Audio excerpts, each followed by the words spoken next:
The case you are going to be hearing about is one that is hard to stomach. Images of the victim and perpetrators are hard to find, but images of the crime actually taking place are very easy to find. I do warn you, they are extremely graphic and disturbing, and the thumbnail of this video will become very sinister once the context is explained. But before I start, just a quick 30 seconds to thank today's sponsor Wicked Clothes, who rapidly became my favourite online clothing store. To celebrate Halloween, they have some awesome festive designs, and they have an insanely good collection to choose from. They have recently released these women's underwear, and no, I'm sorry, I do draw the line at modelling these ones. And they have these awesome designs for true crime lovers. And on their site, there's a great sale on hoodies, perfect now things are starting to cool down. And here's my pooch back home, modelling the Wicked Clothes dog collar. So go ahead and click the link in the description, and if you see anything you like, you get a 10% discount by using the coupon code DISTURBAN, and free shipping on orders over $75. So thank you to Wicked Clothes for supporting true crime on YouTube. And now, onto the video. This case takes place on the 14th of July 1982 in Detroit, USA. On this day, a 33-year-old man named Robert Beckowitz was watching the Benny Hill TV show with his 21-year-old girlfriend named Jeannine Clark. Accompanying the couple was Robert's friend, a 37-year-old man named James Edward Glover. Jeannine and James were actually having an affair with each other and wanted to continue their relationship, but wanted Robert out of the picture, and to get Robert out of the way, they had concocted a truly evil plan. At some point while watching the TV show, James had excused himself and walked away for a brief period of time. James was physically handicapped due to a severe spinal injury. Because of this, he needed a cane to walk around with. James knew full well that he wouldn't be able to fight or kill Robert without some kind of equalizer. He had excused himself to go and grab one of Robert's guns that he kept in the house. He then slowly came up behind Robert, raised the gun to his head, and fired a bullet, killing him instantly. James and Jeannine had an incredibly dark and twisted sexual fantasy. A fantasy that lasted for 3 days in a drug-fueled necrophilic orgy. After James had killed Robert, he and Jeannine began to consume excessive quantities of drugs, mainly methamphetamine, a drug that is all too common in these kinds of graphic cases. As they became higher and higher, the pair participated in worse and worse depraved sexual acts upon the victim's corpse. They started off by stripping themselves naked and pulling Robert's clothes partially off, exposing his privates.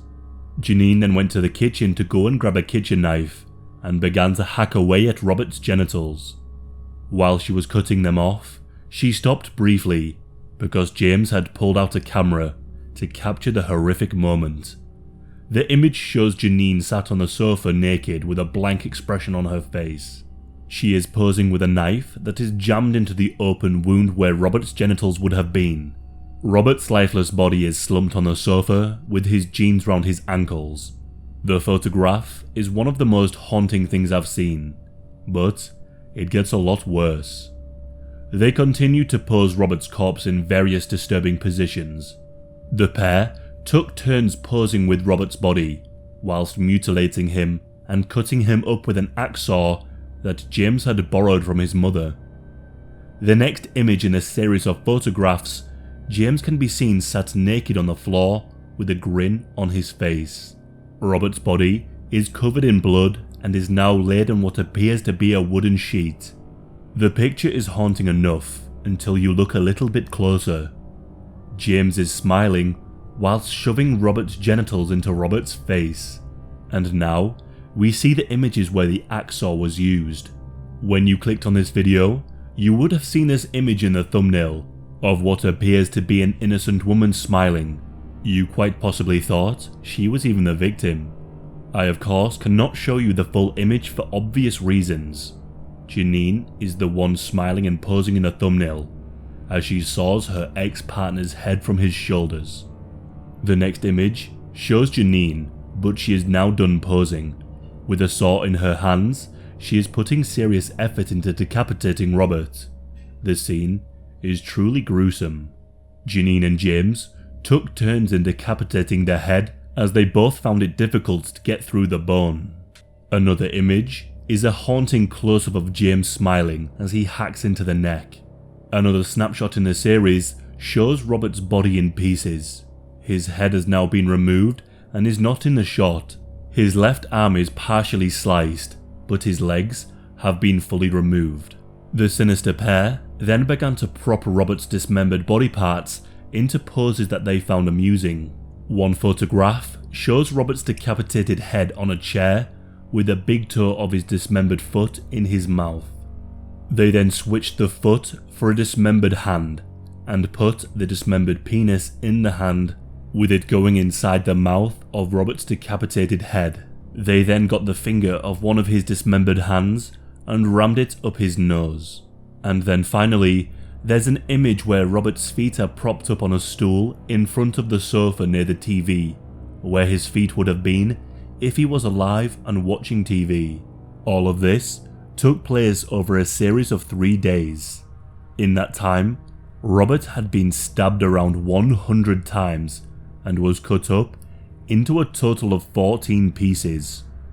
Over the 3 days and in between those photographs being taken, James and Jeannine had sex on top of the body and performed various acts with Robert's body parts. I have seen some sources that claim there are more photographs, and that the photographs show them incorporating pieces of Robert's body parts into their acts, and one of James mounting the dismembered torso of Robert. But these images were apparently never released. After they had had their fun, they took those 14 body parts and hid them around the apartment in plastic bags. After the drugs had worn off and their dark, twisted fantasy had been fulfilled, the reality of the situation dawned on Jeannine, or at least, that's what she claimed. Jeannine broke down at what she had done and contacted the police to come clean and confess every single detail about what happened over those 3 nights. Only at first, she wasn't entirely honest. She told the police that James Glover had forced her to consume drugs and participate in the murder and mutilation against her will. She claimed that she had no other choice but to comply, stating that she feared for her life if she refused. The police made their way over to Robert and Jeannine's apartment, where the police discovered Robert's dismembered remains hidden all around the apartment. But they also found some very incriminating evidence that seemed to contradict what Jeannine had told the police. The camera and the film roll was recovered from the crime scene. The film roll contained photographic evidence of the whole 3-day ordeal. The police developed the images and were horrified at what they had found. And of course, they found this image here showing Jeannine smiling as she takes part in the crime, and she seems to be enjoying herself, very different from the claims of her being held hostage. Her story then became even less believable when witnesses came forward. The witnesses said that they had seen Jeannine leave the apartment by herself on a few separate occasions.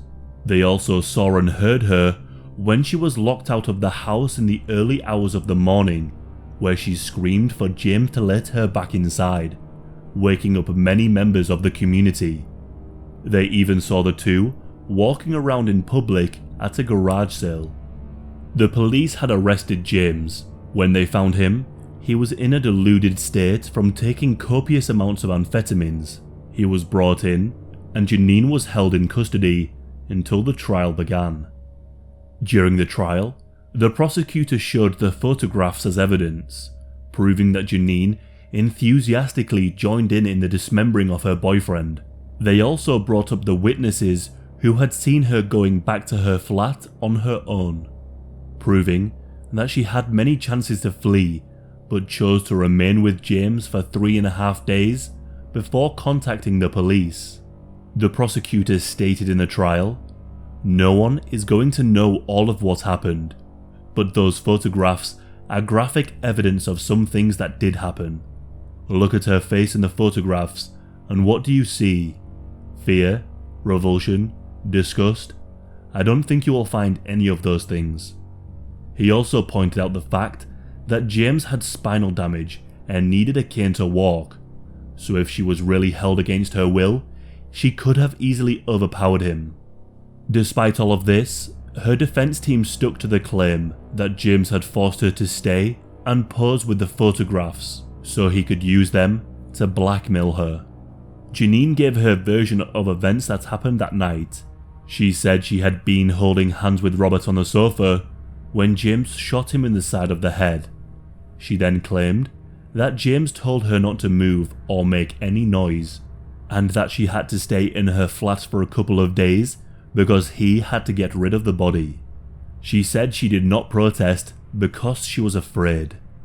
Although she claimed that James threatened to kill her if she disobeyed, she did confirm that she was allowed to leave the house by herself twice during the incident, and that she returned both of those times. The reason why she left the house was to go and buy film for James's camera. James testified that he killed Robert and must have been responsible for the mutilations and photographs, but he said that he could not be sure because he was heavily drugged on amphetamines, stating that the whole 3 nights were a big puzzle that he cannot explain. James Glover was charged with second-degree murder, mutilation of a corpse, and using a firearm in the commission of a felony.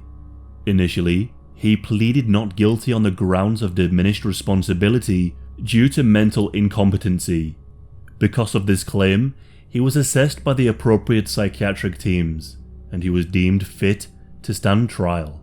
After his psychological evaluation, he changed his plea to guilty. In exchange, he wouldn't get a life sentence. His plea deal was granted, and he was given 30 to 50 years in prison. During the investigation of Robert's murder, Jeannine was also on parole for robbery. The courts believed her to be dangerous and could find no exonerating circumstances to explain her behaviour. Jeannine was not found guilty of murder, but she was found guilty of dismembering a corpse and was sentenced to 10 years in prison. Frustratingly, I can only find articles from the 80s during the trial. Information about the two now are hard to come by, and I couldn't find any recent information about James and if he has been released yet. I did see a couple of sources saying that Jeannine was released in 1997, so right now it's possible she's out of prison, presumably under a different name. Like I said, the 3 days were well documented by James and Jeannine. I'm here to share the story, provide the context behind those images, and describe them if you're too sensible not to view them yourself. If you do wish to see them, search the victim's name into Google and you should be able to find them pretty quick. In my humble opinion, these images have a unique level of eeriness to them. Seeing those things done to a corpse while the perpetrators smile is certainly unnerving.